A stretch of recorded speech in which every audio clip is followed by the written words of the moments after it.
Iba talaga ang pagmamalasakit ng isang ina. Lahat gagawin para sa kapakanan ng kanyang pamilya.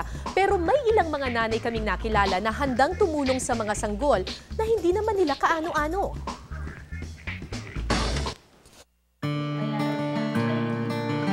Isinilang na premature ang anak ni Ian at kahit ang pagiging doktor niya, walang nagawa para madagdagan ang gatas na kailangan ng lumalaking anak.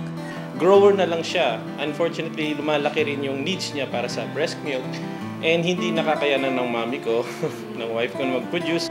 Katuwang sa paglaban sa buhay ng kanyang supling, gatas na mula sa Human Milk Bank. Kaya ganun na lang ang kanyang pasasalamat sa mga tulad ni Isis na pinagmumula ng hinihingi niyang gatas. Nagsimula ang pagdodonate ni Isis ng gatas noong Bagyong Undoy. Ang dami palang mommies na kailangan ng breast milk, lalo na yung mga may mga emergencies or mga premature babies. At bilang isang ina, hindi niya matiis ang taghoy ng isang sanggol na nangangailangan ng gatas. Gatas na nagmumula sa kanyang dibdib.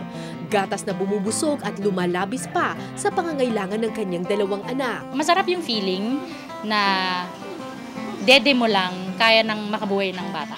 Batid ni Isis ang kabutihang dulot ng gatas ng ina sa paglaki ng isang bata. Kaya kahit nasa trabaho, hindi nawawaglit ang dalisay na pagmamahal niya sa mga anak.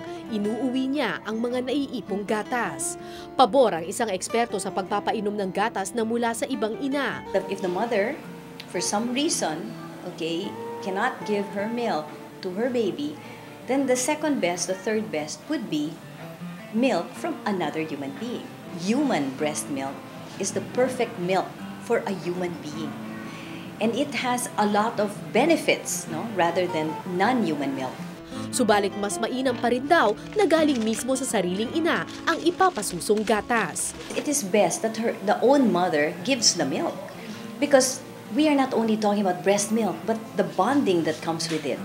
Ang pagmamalasakit ni Isis, isa na namang patunay na ang pagtulong ay talagang nag-uugat sa simpleng pag-aalay ng sarili.